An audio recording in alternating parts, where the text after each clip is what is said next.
दोनों हमने हारे, क्या डिफरेंट करना होगा पाकिस्तान को कल के मैच के लिए? देखिए, फाइनल जो है वो हमेशा डिफरेंट बॉल गेम होती है और हमने ये देखा कि जो टीमें जो है बहुत कई दफ़ा देखा कि बहुत अच्छा करती आ रही है राउंड मैचेस में या नॉकआउट मैचेस में, वो फाइनल में आकर थोड़ा सा फंस जाती हैं।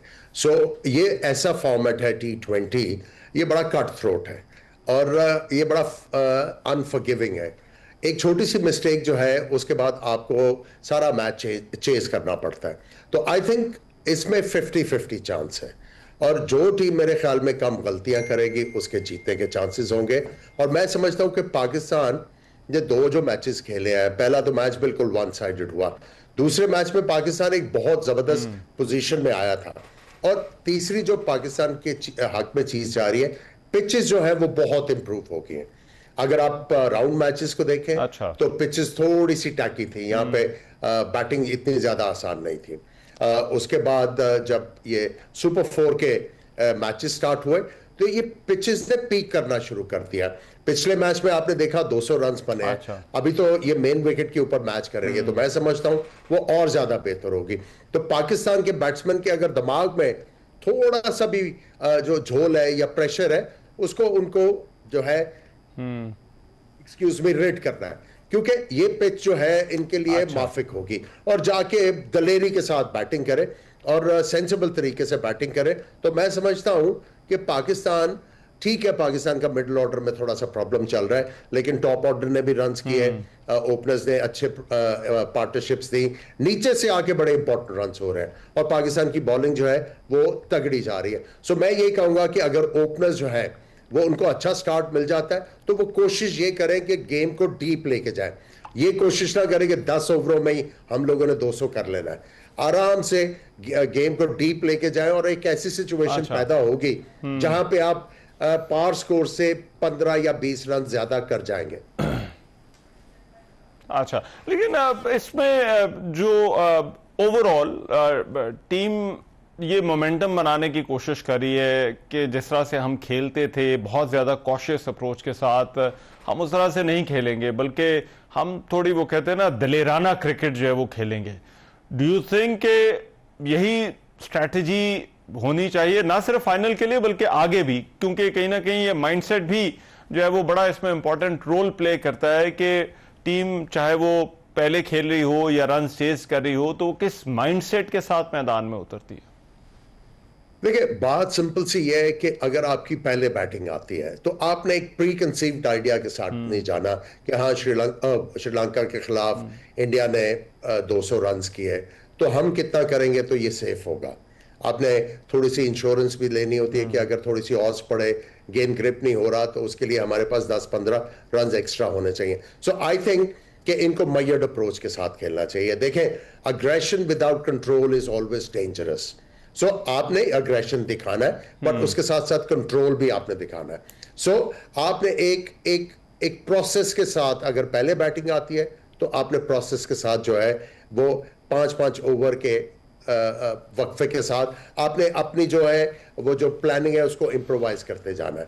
सो अगर आप इंटेलिजेंटली खेलेंगे आपके पास चांस होंगे to put decent runs on the board. और जब सेकंड इनिंग्स आएगी तो आपको पता है पिच किस तरह बिहेव कर रही है और हमने जो भी टारगेट है उसको किस तरह अचीव करना है। अच्छा, और आपको लगता है ये जो ऑफ द फील्ड इस वक्त एक टेंशन है पाकिस्तान और भारत के दरमियान, जो टीमों के दरमियान, इसका असर कल के फाइनल पर भी पड़ेगा और फाइनल में खिलाड़ी जिस तरह से खेलेंगे? देखिए, मैं समझता हूं कि इंडिया अपने ऊपर एक्स्ट्रा प्रेशर डाल रहा है ये चीजें करके और मैं बड़ा खुश हूं कि पाकिस्तान के कप्तान जो है वो ग्रेस दिखा रहे हैं। वो कह रहे हैं कि हम तो जो भी आईसीसी के वो rules and regulation, code of conduct के मुताबिक जाएंगे और उसके साथ साथ एमसीसी का जो स्पिरिट वाला सारा चक्कर है उसको हम लोग अपहोल्ड करेंगे। सो ये बड़ी खुशहाल बात है और हमें जो है इन चीजों के ऊपर सोचना नहीं है। हमारे सामने टारगेट ये होना चाहिए कि हमने जाके अच्छी क्रिकेट खेलनी है और जब आप अच्छी क्रिकेट खेलेंगे तो एवरीथिंग विल फॉलो और ये सारी चीजें सबसाइड होंगी। जो वो कर रहे हैं प्रेशर वो अपने ऊपर ज्यादा ले रहे हैं। अच्छा, और आपको लगता है कि जो बॉलिंग लाइनअप है हमारी उसको कुछ डिफरेंट करने की ज़रूरत है? क्योंकि ऐसा महसूस होता है कि वो एक एरिया है जो इंडिया के खिलाफ हमेशा अगर क्लिक कर जाए तो मैच हमारी हक में बन जाता है, और अगर ना करे तो फिर हमारे लिए बड़ी मुश्किल हो जाती है। देखिए, there is always a room for one change. वो आपने देखना है कि कौन सी हम लोग चेंज करेंगे जिससे टीम अपलिफ्ट होगी और ऑपोजिशन को जो है एक स्ट्रॉन्ग मैसेज आएगा। आई थिंक हमने अभी तक जो देखा कि स्पिनर्स के ऊपर बड़ी रिलायंस थी हमारी पावर प्लेस में, लेकिन लास्ट टाइम जो हम लोगों ने पेसेस को यूज किया तो उसका हमें रिवॉर्ड मिला। सो अगर इंडिया के बैट्समैन स्पिनर्स को बहुत अच्छा खेलते हैं, why not think of including another fast bowler. ये फूड फॉर थॉट है, लेकिन आई एम श्योर कि पाकिस्तान टीम का जो थिंक टैंक है वो बिल्कुल सही वाला जो कॉम्बिनेशन है उसके साथ उतरेगा। लेकिन हैविंग सेड दैट, आपने लेकिन एक्सपेरिमेंटेशन आपको लगता है कोई करनी चाहिए? इस वक्त कोई एक्सपेरिमेंटेशन का मार्जिन है? नहीं, आप एक्सपेरिमेंट नहीं करेंगे। आप जो है जो पिच डिमांड कर रही है, मैं इसीलिए कह रहा हूं कि आपने पिच को देखना है और ऑपोजिशन को देखना है। और अगर आप समझ रहे हैं कि ये पिच डिमांड कर रही है एक आधी चेंज की, तो उसमें कोई मुजायका नहीं है। लेकिन wholesale changes, I am not a big fan of that. अच्छा, अभी तक जो पिचेस आपने देखी हैं, टॉस आपको लगता है, टॉस जारी बात है इंपॉर्टेंट होगा, लेकिन चेज करना पाकिस्तान के लिए बेहतर है, या थ्रू आउट द टूर्नामेंट जो पाकिस्तान की ट्रेजेक्टरी रही है, या फिर पहले खेलना एक ऐसे प्रेशर मैच में पाकिस्तान के लिए बेहतर होगा? मैं समझता हूं कि टॉस को इतनी ज्यादा इतने बड़े मैच में अहमियत नहीं देनी चाहिए।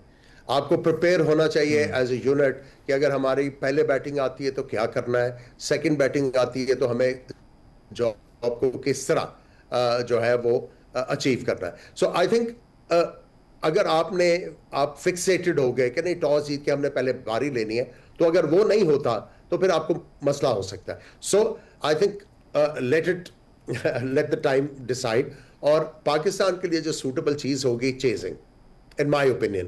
क्योंकि हमने देखा कि सेकंड इनिंग्स में गेंद गीला हो रहा है, बॉलर्स को मुश्किल हो रही है ग्रिप करते हुए, और जब ह्यूमिडिटी बढ़ती है तो यू बिकम सॉडन, आपके हाथों में भी पसीना है और प्रेशर में तो ज्यादा पसीना आना शुरू हो जाता है। सो आई थिंक उनके स्पिनर्स जो है उनकी थ्रेट थोड़ी सी नलिफाई हो जाएगी। आपने कल के मैच में देखा स्पिनर से उनके इतनी अच्छी बॉलिंग नहीं हुई। सो सेकंड बैटिंग तो आई थिंक एडवांटेज लेके आएगी, और जो दुबई का रिकॉर्ड है वो आपको बताता है कि यहाँ पे चेज करना ज्यादा आसान है। ठीक है, और जो आपने खुद पहले इसका जिक्र किया कि लास्ट फ्यू ओवर्स जो हैं, आखिरी 5 ओवर्स अगर हम कह लें, वो बड़े इंपॉर्टेंट होते हैं, चाहे आप पहले खेल रहे हैं या बाद में खेल रहे हैं। क्या हिकमत अमली पाकिस्तान की जो है वो आपके ख्याल में जो है वो होनी चाहिए इन आखिरी ओवर्स के हवाले से? देखिए, आखिरी ओवर्स में आपके जो प्लेयर्स हैं बहुत अच्छा खेल रहे हैं।